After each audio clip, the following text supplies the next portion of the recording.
तो जय हिंद बच्चों, वेलकम बैक। तो आज मैथमेटिक्स के डे 6 में आपका स्वागत है और आज हम डिस्कस करने वाले हैं क्वाड्रेटिक इक्वेशंस के कॉन्सेप्ट के साथ कुछ क्वेश्चंस, सो दैट आप लोगों का कॉन्सेप्ट हो जाए क्रिस्टल क्लियर और जब हम कल आपके सामने लेकर आए क्वेश्चंस इस चैप्टर के तो आपसे हो जाए हंसते खेलते। तो चलिए सबसे पहले शुरुआत करते हैं। क्वाड्रेटिक इक्वेशन क्या होते हैं सबसे पहले वो बात कर लेते हैं। देखिए इक्वेशन हम उसको कहते हैं जिसमें इक्वल टू का साइन हो, है ना, अदरवाइज इक्वेशन नहीं कहेंगे, उसे हम एक्सप्रेशन कहेंगे। अच्छा, क्वाड्रेटिक कब कहेंगे? जब वेरिएबल का पावर, ध्यान से समझिएगा, जब वेरिएबल का मैक्सिमम पावर की बोल रहा हूं मैं, मैक्सिमम एक्सपोनेंट, मैक्सिमम पावर जो हो वो कितना हो, 2 हो, है ना। जैसे कि स्टैंडर्ड फॉर्म इसका अगर बोलूं, जनरल फॉर्मूला की बात करता हूं, स्टैंडर्ड फॉर्म या फिर जनरल फॉर्मूला एक ही बात है ना। जीएफ जिसको बोलते हैं जनरल फॉर्म, जनरल फॉर्म। अच्छा, ये होता है आपके पास ए एक्स की स्क्वायर प्लस में बी एक्स और प्लस में सी और इक्वल टू में 0। ये इसकी स्टैंडर्ड फॉर्म है जहाँ पे ए बी और सी आपके पास कुछ भी रियल नंबर्स हो सकते हैं, any number it can be, ठीक है। जहाँ पे ध्यान रखना है, A can never be equal to 0, B और सी 0 हो सकता है, नहीं भी हो सकता है, लेकिन ए कभी भी जिंदगी में 0 नहीं होगा। रीजन बता देते हैं भैया, देखो इधर अगर हमने यहाँ पे ए की जगह 0 रखा तो ये तो गायब हुआ, क्या बचा मेरे पास? सिर्फ बी एक्स प्लस सी। बी एक्स प्लस सी में वेरिएबल एक्स है, एक्स के मैक्सिमम पावर देखो कितना बचा, 1। भैया 2 होगा तभी तो क्वाड्रेटिक होगा, ध्यान में आई बात समझ में? तो ए 0 किया मतलब क्वाड्रेटिक को गायब किया, तो ऐसा हम नहीं कर सकते, ठीक है। चलिए आगे की बात करते हैं। अब हम यहाँ पे क्वाड्रेटिक में सबसे पहले आपके पास मिडल टर्म स्प्लिटिंग मेथड आता है।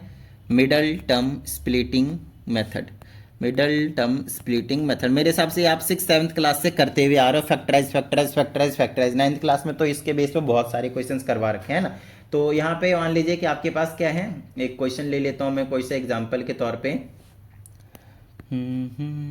एग्जाम्पल हम ले लेते हैं, लेट से 8x की स्क्वायर प्लस का 15x। चलो ये थोड़ा सा बड़ा हो जाएगा, फालतू में टाइम लगेगा, हम छोटा सा लेते हैं जो इजीली हो जाए, है ना। बड़ा सा आप लोग करते रहिएगा, कोई टेंशन नहीं है। 3x की स्क्वायर प्लस का 8, मेरे को अभी कॉन्सेप्ट समझाना है, मेन चीज़ तो यहाँ पे ये, फिर तो क्वेश्चन हो ही जाएंगे, कोई दिक्कत नहीं है, ठीक है। अगर आप इसको देखें ना तो ये स्टैंडर्ड फॉर्म में नहीं है। सबसे पहला काम है आपको स्टैंडर्ड फॉर्म में लाना है, मतलब ए एक्स की square plus b x plus c equal to 0 के फॉर्म में लाना है। मतलब स्क्वायर वाली टर्म सबसे पहले, फिर एक्स वाली टर्म, तो ये उधर से इधर आएगा तो माइनस का हो जाएगा, और फिर कॉन्स्टेंट नंबर। बोलो कोई दिक्कत नहीं सर। चलो मिडल टर्म स्प्लिटिंग मेथड याद कीजिए। ए और सी को मल्टीप्लाई करते थे 24, इसको स्प्लिट करते थे 2 पार्ट में, such that in plus minus करके आपके पास ये आना चाहिए माइनस बी, मतलब बी की वैल्यू आनी चाहिए। ए की वैल्यू 3 है यहाँ पे देख लीजिए, बी की वैल्यू -10 है और सी की वैल्यू आपके पास 8 है। पहला काम होता है ए और सी को मल्टीप्लाई करो, 24 आ गया 24। इनको ऐसे स्प्लिट करो कि प्लस माइनस करके तो -10 आना चाहिए, लेकिन मल्टीप्लाई करके अगेन वो कितना आना चाहिए, 24। तो मैं 12 और 2 को चूज करूंगा, और क्योंकि -10 लाना है तो -12 और प्लस का 2 लूंगा, तो माइनस का 10 भी आ जाएगा, मल्टीप्लाई करके 24 भी आ जाएगा। गलत बात, 24 नहीं आएगा, माइनस का 24 आएगा मल्टीप्लाई करके, तो ये आप नहीं ले सकते। तो कुछ और सोचना पड़ेगा अपने को, हमें कुछ और सोचना पड़ेगा। यस, तो माइनस का 6 और माइनस का 4 सोच लेता हूँ, क्योंकि माइनस इनको दोनों को अगर मैं ऐड करूँगा तो -10 आएगा, और मल्टीप्लाई करूँगा तो पॉजिटिव का 24 आएगा। ऐसे सोचना पड़ेगा आपको। तो ये आ जाएगा 3x की स्क्वायर माइनस का 6x माइनस का 4x और प्लस का 8 इक्वल टू 0। बिंदास काम बन गया। यहाँ से कॉमन लीजिए 3 और साथ में x भी, उसके बाद यहाँ पे x बचेगा, माइनस का कितना बचेगा, 3 से डिवाइड करेंगे तो 2 बचेगा, माइनस का यहाँ से 4 कॉमन लीजिए, x माइनस का 2 बचेगा, यस x माइनस 2 बचेगा। यहाँ पे बच्चे गलती करते हैं, प्लस लिख लेते हैं भैया, -4 कॉमन लिया, माइनस गया दोनों से बाहर, इनका खास ध्यान रखना है। फिर कॉमन ले लीजिए x माइनस 2 पूरे में से, तो यहाँ पे बचा 3x और यहाँ पे बचा -4 इक्वल टू 0। अब यहाँ पे हम लिखते हैं according to zero product rule. Zero product rule के हिसाब से अगर आपके पास दो चीज़ें अगर प्रोडक्ट में और वो 0 के इक्वल हैं तो आप सेपरेटली उनको 0 के इक्वल रख सकते हैं। 3x माइनस 4 इक्वल टू 0, यहाँ से x की वैल्यू निकालेंगे तो 2 निकलेगा, और यहाँ से x की वैल्यू निकालेंगे तो 4/3 निकलेगा। बताइए किसी भी तरह की कोई प्रॉब्लम? फिर यहाँ पे आपको बनाना होता है एक सॉल्यूशन सेट। क्या बनाना होता है आपको? एक सॉल्यूशन सेट। सॉल्यूशन सेट कुछ नहीं है, ऐसे करली ब्रैकेट के अंदर इन वैल्यूज़ को लिख देना, 2,4/3 जो भी x की वैल्यूज आते हैं वो, और कुछ नहीं। बताइए किसी भी तरह की कोई प्रॉब्लम यहाँ तक? डन है, ठीक है, ओके ग्रेट।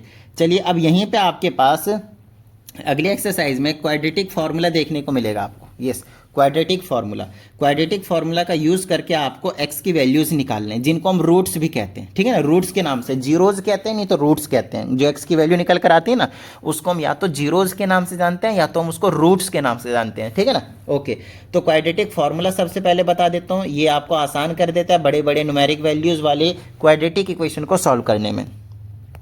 तो क्वाड्रेटिक बाकी हम क्वेश्चंस करेंगे, टेंशन मत लीजिए, अभी सिर्फ एक इंट्रो मिल रहा है आपको कि क्या क्या कंसेप्ट थे इसमें, है ना। तो क्वाड्रेटिक फार्मूला की बात करते हैं, तो अगर आपको मान लीजिए एक्स की टर्म में इक्वेशन था आपके पास, तो एक्स की वैल्यू निकलेगी ऐसे करके, minus b plus minus under root में बी का square minus 4ac divided by में 2a। बताइए किसी भी तरह की कोई प्रॉब्लम, इसमें प्रॉब्लम क्या होगी सर, क्वेश्चन करके दिखाइएगा ना, तभी तो मज़ा आएगा, समझ रहे हैं ना मेरी बात। Okay great. तो अगर मैं आगे की बात कर लेता हूँ, तो एक ऐसा एग्जाम्पल ले लिया जाए जो कि मज़ा सा दे दे, है ना। तो ऐसा लेते हैं, थोड़ा सा रूट वाला सॉल्व कर लेते हैं, 2x की स्क्वायर प्लस में अंडर रूट 5x माइनस 5 ले लिया। अब इसको आपको ऐसे बोला जाएगा, अब टू डेसिमल लिखिए, तो डेसिमल के बाद 2 डिजिट आपको लेना ही लेना पड़ेगा, ठीक है ना। तो चलिए यहाँ से सबसे पहला काम होता है आपको a की वैल्यू निकालना, फिर b की वैल्यू निकालना √5 और फिर c की वैल्यू निकालना -5। ए क्या होता है, देखिए स्टैंडर्ड फॉर्म से आपको कंपेयर करना है, ए एक्स की square plus b x plus c equal to 0।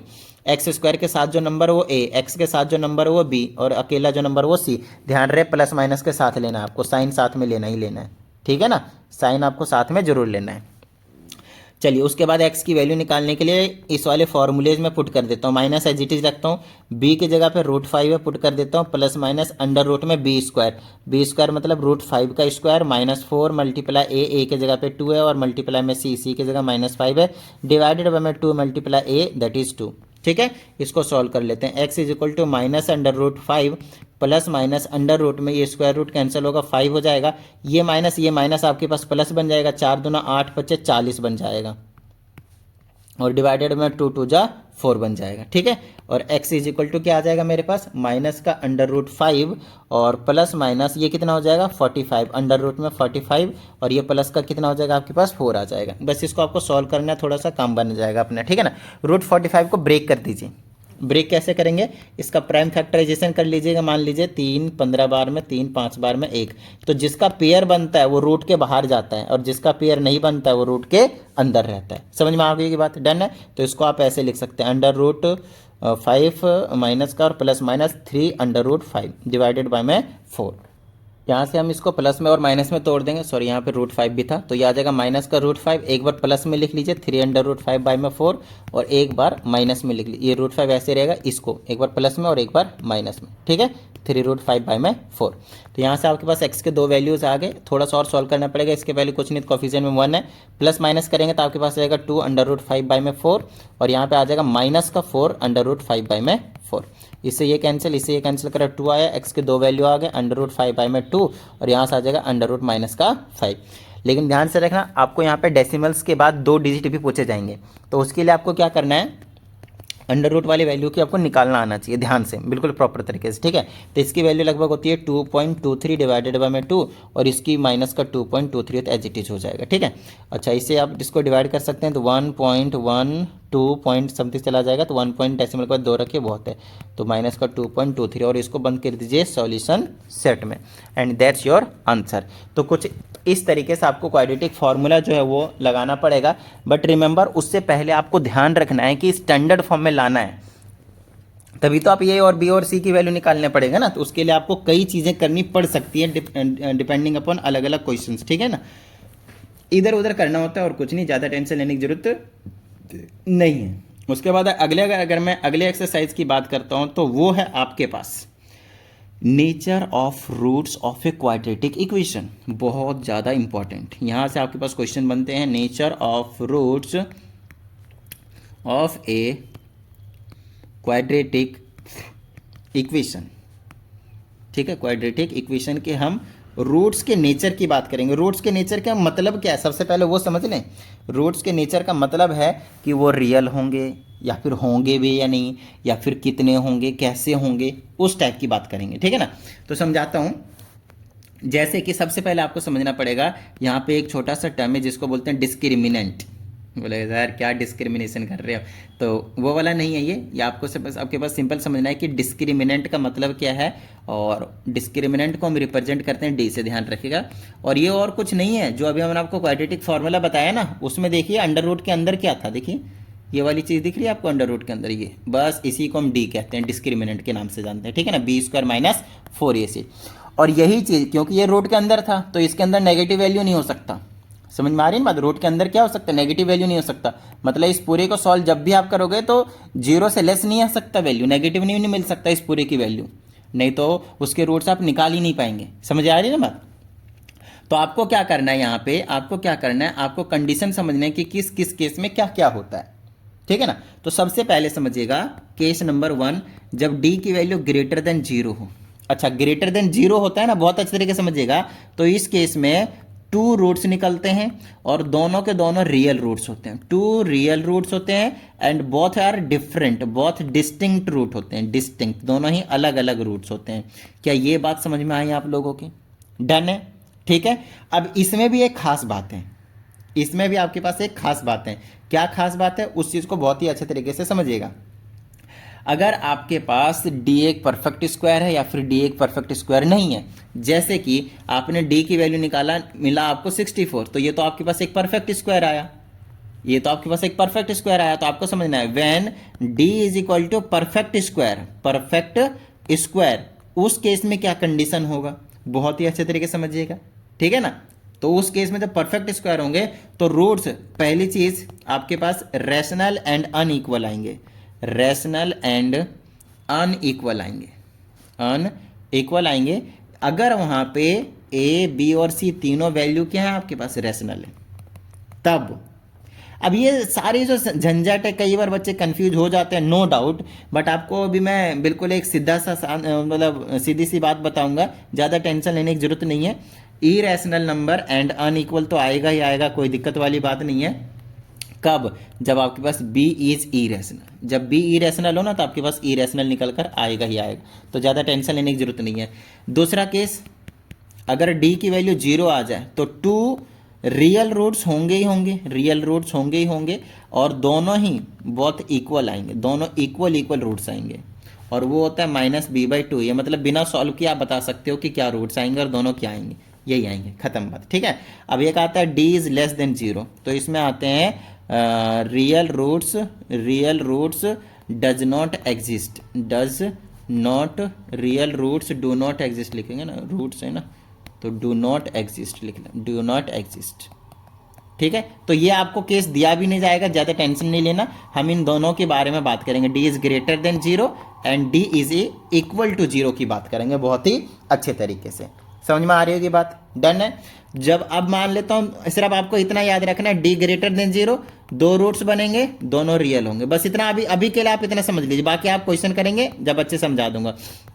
D greater than 0, 2 होंगे, रियल होंगे, और ये दोनों ही डिस्टिंक्ट होंगे, डिफरेंट होंगे, यहाँ पे दोनों ही क्या होंगे आपके पास इक्वल होंगे, और जब डी लेस देन 0 होंगे तो आपके पास इसमें नो रूट्स होंगे, बस इतनी सी बात आपको समरीज में याद रखना है, सिर्फ इतना याद रखना है, ठीक है ना। यहीं से आपके पास काम जो है वो बन जाने वाला है। अब जैसे कि कई बार क्या होता है आपके पास क्वेश्चन ऐसे दिया जाता है, कई बार दिया जाता है, और ये क्वेश्चन बड़ा ही इंपॉर्टेंट होता है, इस टाइप का क्वेश्चन मैं आपको करके दिखाता हूँ।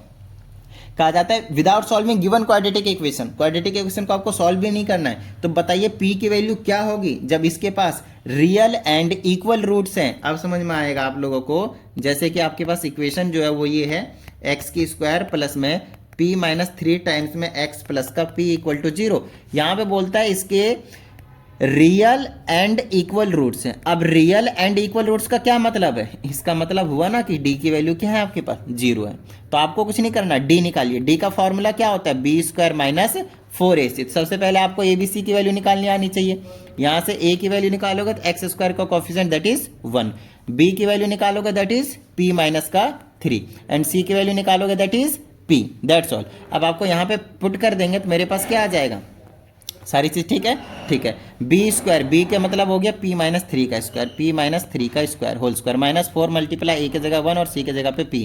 अब ये किसके इक्वल होना चाहिए, 0 के, समझ रहे हो, ये किसके इक्वल होना चाहिए 0, क्योंकि रियल एंड इक्वल रूट्स हैं। तो यहाँ पे आप होल स्क्वायर खोलिए तो आ जाएगा a² प्लस का b² -2ab, तो 6 p आ जाएगा, और माइनस का यहाँ से करेंगे तो 4p है इक्वल टू 0। ये आ गया p स्क्वायर, इसको इसका सॉल्व करेंगे, माइनस का 10p और प्लस का 9 स्टैंडर्ड फॉर्म में ले आया, क्वाड्रेटिक इक्वेशन बना दिया। अब यहाँ से आपको सॉल्व करना है और p की वैल्यू निकालनी है आपने।